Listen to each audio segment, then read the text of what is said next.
Hi, I'm Diane Benscoter, and I am coming to you from Chicago, Illinois. This is Own Your Brain, the Stories campaign. And this week's story is a very important story. It is a story of someone who grew up right here in Chicago. He is the author of the book, Romantic Violence, Memoirs of an American Skinhead. Let's listen to his story.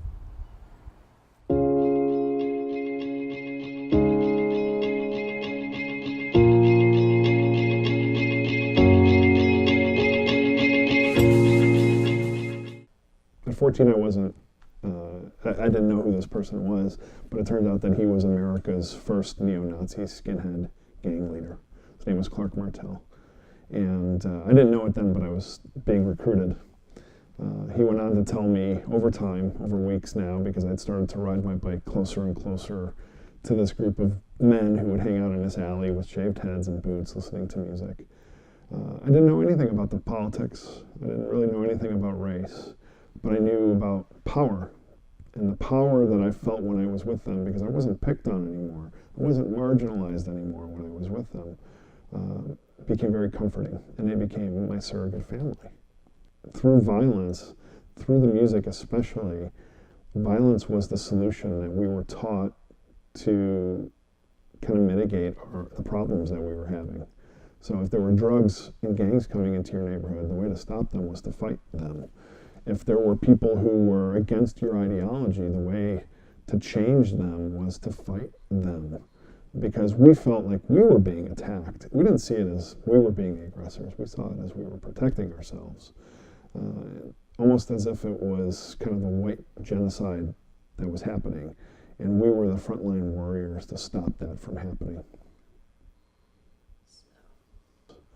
We were, from the time I was 14 until I was involved, until I was 22, I saw myself as a hero.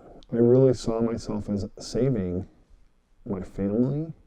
All these people who were against me, I was saving them. I was doing the hard work. I was going to be a martyr because the work that I was doing, the hard work I was going to do, was ultimately going to save them through my sacrifice.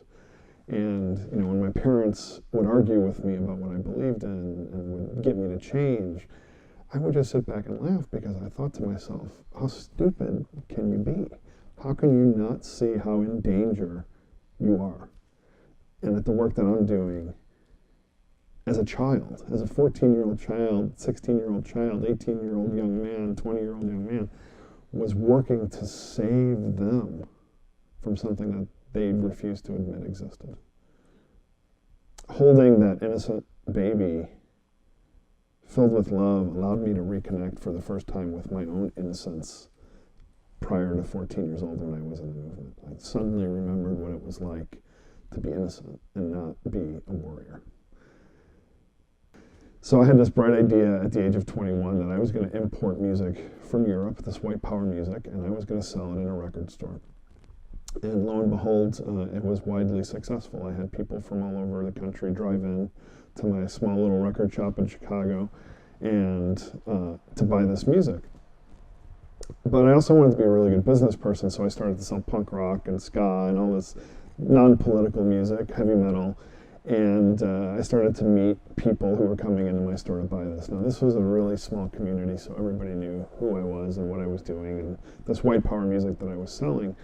So I think that, looking back now, I think that they came into almost as a game to try and goad me, to try and change me. But I started to strike up conversations with these people, and at first I would bite my tongue.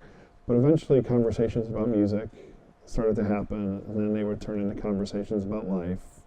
Then they would turn into personal conversations about boyfriends and girlfriends and wives and mothers and fathers. And I started to realize very, very quickly that the pain that I felt when I got in a fight with my wife was the same pain that they felt when they got in a fight with their same-sex partner.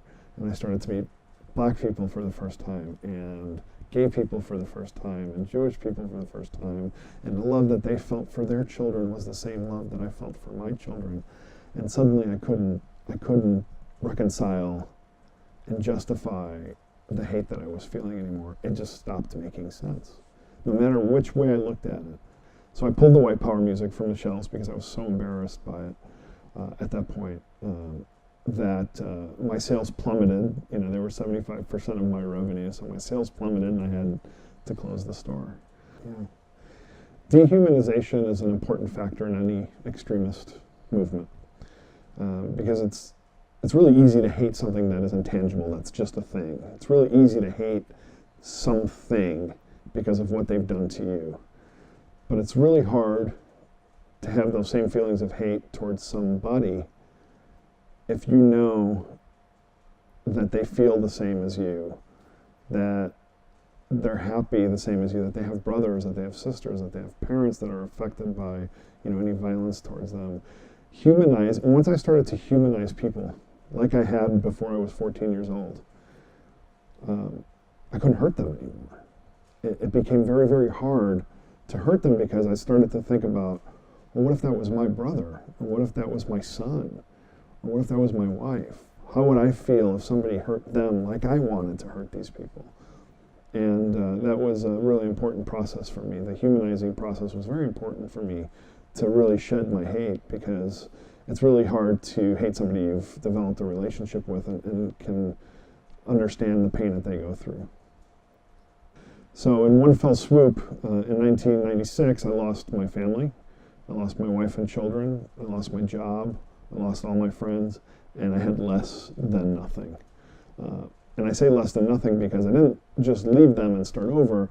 I had to leave them and start over with this stigma that was attached to me, that everybody knew that I was this hateful person, violent person, which I was, and I had to rebuild that reputation as well.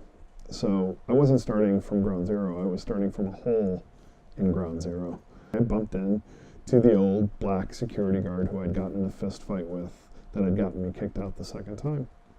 And I followed him to the parking lot, and I tapped him on the shoulder, and I said, "Excuse me, I know it's been several years, but I don't know if you remember me." And of course he remembered me without question, and his smile inevitably turned to a scowl. And I tried to explain to him, and I didn't really know how to say it, but I tried to explain to him that I wasn't the same person that I used to be, that I had been out for several years, and that I was really sorry for what I had put him through.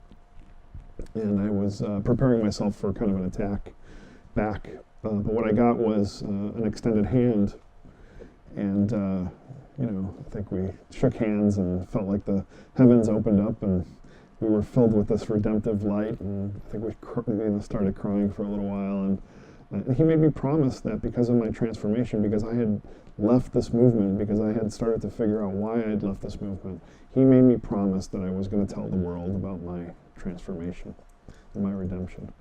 And I did, and that's when I started to write my book. Not seriously, of course. That the reason I was in this depression, even though I'd been trying to outrun it, I hadn't healed, and I hadn't felt better about myself, and I hadn't progressed because I hadn't talked about who I was and what I'd gone through. So the minute I started to talk about, you know, thank you to the security guard for making me promise to do it, and thank you to the university for allowing me the opportunity to do it, I was for the first time able to address publicly who I used to be. And that helped me, I think, more than it helped other people, because it was the first time I had publicly spoken about what it took to get recruited by this movement, what it took to align with this ideology, and also what it took to get out. And that was the first time I was able to analyze my own reasons for getting in, sustaining, and getting out. I felt like there were no options for me. And I know for a lot of young people there aren't a lot of options. You know, growing up in the inner city, sometimes, you know, the people that they respect the most or that they see as the most successful are often the drug dealers at the end of the block, or the gang members, you know, that rule, you know, their neighborhood. And as a young person, it feels like there aren't a whole lot of options. But there are options. There are lots of options. And it really rests in your hands to explore. Don't be satisfied, because I was very satisfied, because I wanted to do something. I wanted to change the world at 13 years old and 14 years old. I was very ambitious. Even though I was marginalized, I always knew in the back of my mind that I was going to do something great, that I wanted to do something that changed the world, but I just didn't know what it was. And the first thing that landed in my lap, I saw as a sign, that this must be it. This is how I must change the world. Unfortunately for me, what landed in my lap was the neo-Nazi skinhead movement. Opportunities exist, and because you feel marginalized and because you feel lonely, just means that you need to look just a little bit harder, because that opportunity is there. As an example, I live in the west side of Chicago, and not far from me, less than a mile from me, is one of the most dangerous neighborhoods, most violent neighborhoods in Chicago. And there are young people that live in those neighborhoods that, just a mile from them, have never had access to Navy Pier or Lake Michigan or the museums of Chicago because they don't really know that they exist. It's not a reality to them, and it's less than a mile away from their neighborhood. I think that once kids see and experience those types of opportunities, their world opens up. Happy people don't behead other people. Happy people don't pull a trigger and kill somebody for wearing a different color or for being a different color. We have to create a culture of happy people. Speaking from people who are involved in ultra far right extremism, there are warning signs. Just like any time people get involved in things, attitudes change, friends change, appearances change drastically and almost overnight. So this is more geared, I think, towards towards the people around young people. When you see things drastically change and your heart's telling you that this isn't the real person speaking anymore, chances are you're probably right.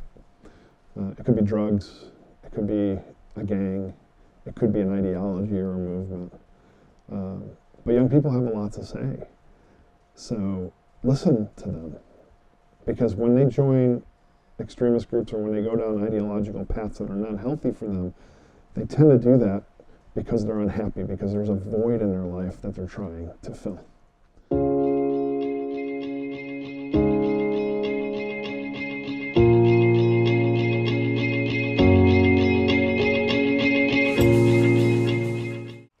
This has been the story of Christian Picciolini, and the link to his book is below. Please read the book. It's a really great book, and I think you'll really learn a lot from it.